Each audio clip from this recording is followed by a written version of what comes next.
வாங்க ஐயா வாங்க, இப்படி உட்காருங்க. இங்க பத்மா இன்னும் பள்ளிக்கூடத்துல இருந்து வரலீங்களா? இன்னும் வரலைங்க. உங்ககிட்ட ஒரு முக்கியமான விஷயம் சொல்லிட்டு போகலான்னு வந்தேன். உங்க மகன் இறக்கும்போது உங்க பொண்ணு பத்மாவை என் பொண்ணு போல பாவிச்சு அவ கல்யாணத்தை நானே முடிச்சு தரேன்னு வாக்குறுதி கொடுத்தேன். அதை நிறைவேற்ற சந்தர்ப்பம் இவ்வளவு சீக்கிரத்துல வரும்னு நான் எதிர்பார்க்கவே இல்லை. பத்மாவுக்கு மாப்பிள்ளை பாத்துட்டீங்களா? ஓ, என் சொந்தக்கார பையன் தான். தங்கமான குணம், நிறைய சொத்து இருக்கு. பையன் நல்லதா இருக்கான். அது சரி, பத்மாவுக்கு பிடிக்கணுமே. உங்களுக்கு நல்ல இடம் பட்டா அதுவே போதும். பத்மா என்ன வேண்டாம் நான் சொல்ல போறேன். அப்ப நான் சரின்னு சொல்லிட்டுங்களா? சரிங்க. ஆனா ஒண்ணு, அந்த பையனுடைய சித்தி இந்த வாரத்திலேயே கல்யாணத்தை முடிச்சோம்னு அவசரப்படுறா. ராஜா ஊர்ல இல்லாத போது நல்ல இடம் வரும்போது தட்ட வேண்டாம். அவங்க கிட்ட சரின்னு சொல்லிடுங்க. ராஜாவுக்கு லெட்டர் எழுதி போட்டா போகுது. அப்படியே செய்யுங்க. மற்ற காரியங்களை நான் கவனிச்சுக்கிறேன். என்ன யோசிக்கிறீங்க? பணத்தை பத்தி தானே? அந்த கவலையே உங்களுக்கு வேண்டாம். இந்த மாதிரி சுபகாரியங்களுக்கு செலவு செய்யறதுக்கு கொடுத்து வச்சிருக்கணுமே. என் பொண்ணு கல்யாணத்தை எப்படி செய்வனோ அப்படியே செய்ய போறேன். எவ்வளவோ பாபத்துக்கு நடுவுல கொஞ்சம் புண்ணியம் செய்திருக்கும். இல்லாட்டி உங்க ஆதரவு எங்க பத்மாவுக்கு கிடைச்சிருக்குமா? அப்படியெல்லாம் ஒண்ணும் இல்லைங்க. நம்ம கையில என்ன இருக்கு?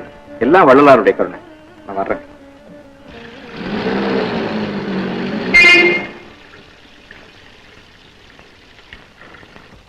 ஏண்டி அலமு பாத்தியா? இப்ப போறாருல ராமலிங்கம், அவருக்கு லட்சக்கணக்கா சொத்து இருக்கு.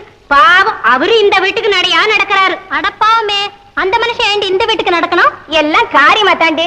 அந்த மனுஷன் தான் ஒரே பொண்ணுக்கு இந்த வீட்டு ராஜாவுக்கு கட்டி வைக்கணும் பாக்குறாரு. இப்பதான் ராஜாவுக்கு கொஞ்சம் பேரும் படமும் வந்திருக்குது இல்ல. அந்த ராஜாவை தான் இந்த வீட்டம்மா கைக்குள்ள போட்டுக்கிட்டு இருக்காளே. இந்த அம்மா தன் பொண்ணுக்கு முடிச்சு போட்டு வைக்கலான்னு திட்டம் போட்டுக்கிட்டு இருக்கா.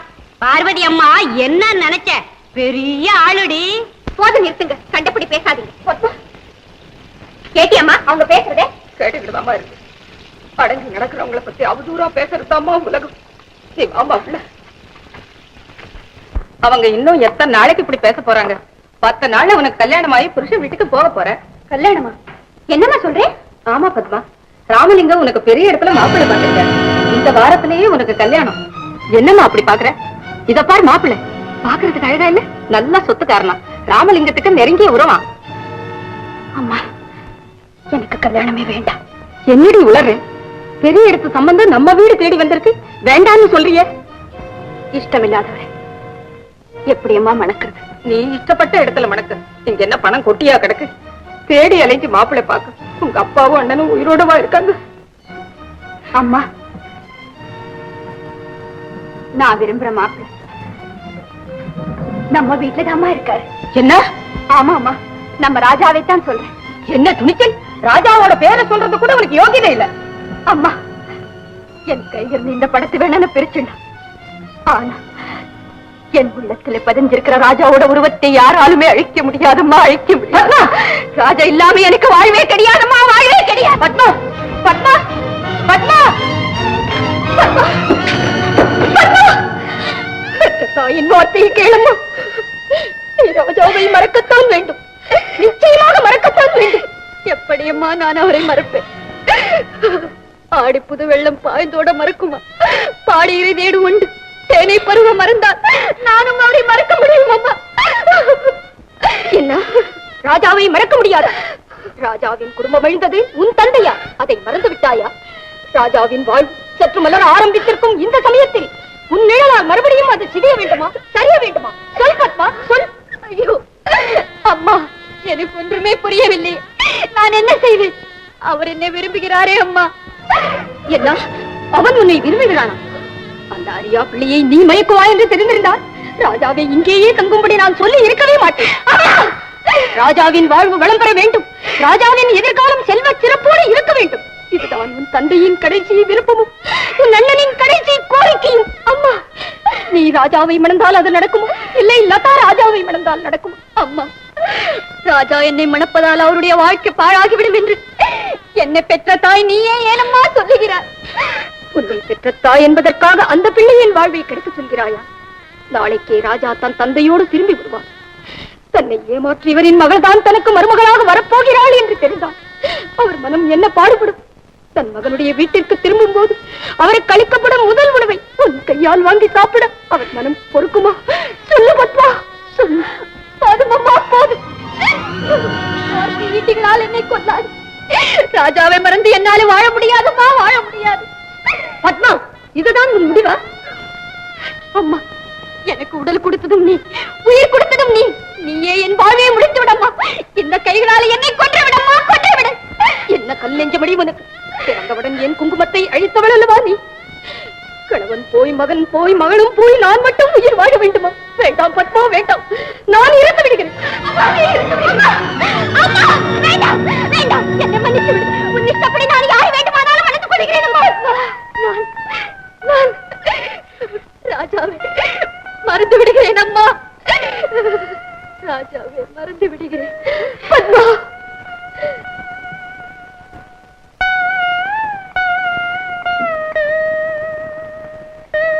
ராஜா, நான் உங்களை ஏமாற்றப் போவதில்லை. நானும் அம்மாவும் செய்திருக்கிற முடிவு உங்களுக்கு தெரிந்துதான் ஆக வேண்டும்.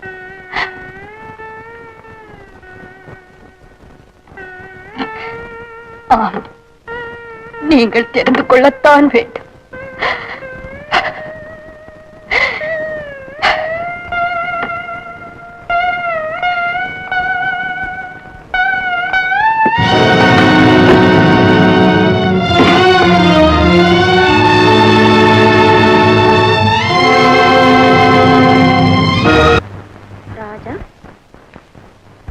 ராஜா, கவிஞர் ராஜா, அரசாங்க ஆஸ்பத்திரி, கொழும்பு.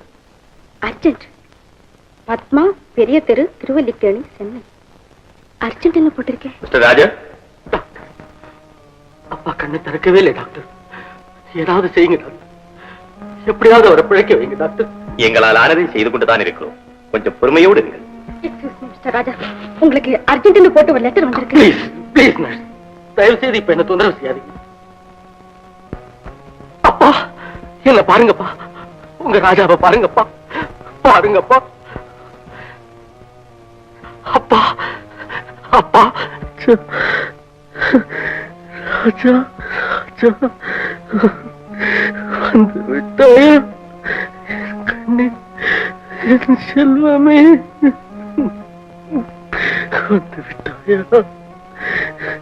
எனக்கு வாழ்வு முடியும் போது நாடே போற்றும் என் அருமை மகன் மடியில் இருக்கிறேன். அப்பா, எல்லோருக்கும் நல்லவனாக இரு. உனக்கு தீமை செய்பவர்களுக்கும் நல்லதே செய். ஆண்டவன் உன்னை கைவிட மாட்டான். நமச்சிவாயம், நமச்சிவா.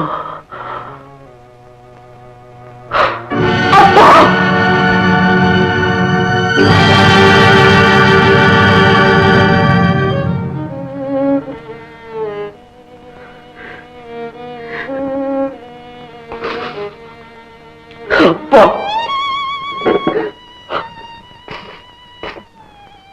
அப்பா,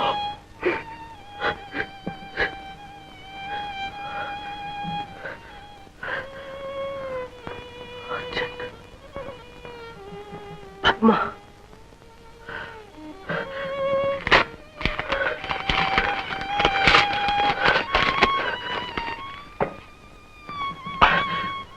அன்புள்ள அண்ணாவிற்கு சகோதரி பத்மா எழுதியது. சகோதரி பத்மா. அன்புள்ள அண்ணாவுக்கு சகோதரி பத்மா எழுதியது. நீங்களும் உங்கள் தந்தையும் சுகமென்று எண்ணுகிறேன். நீங்கள் இங்கிருந்து சென்ற பிறகு எனக்கு திருமணம் நிச்சயமாகிவிட்டது. உங்கள் எதிர்காலம் செழிக்கவும், நீங்கள் உங்கள் தந்தைக்கு பிடித்த மருமகளை மணந்து சுகமாக வாழவும் வேண்டுமானால் நான் வேறொருவரை மணப்பதுதான் சரி என்ற முடிவுக்கு வந்தேன். நான் குழந்தை புத்தியோடு செய்த தவறுகளை மன்னிக்கவும், அங்கிருந்தபடியே என்னை ஆசீர்வதியுங்கள். வருகிற வெள்ளிக்கிழமை எனக்கு திருமணம். வருகிற வெள்ளிக்கிழமை திருமணம்.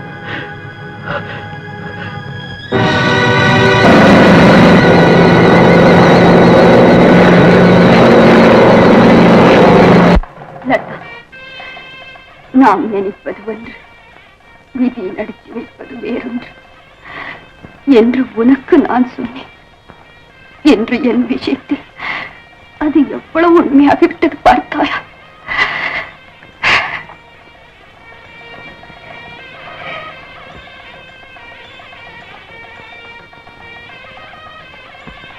வா பத்மா.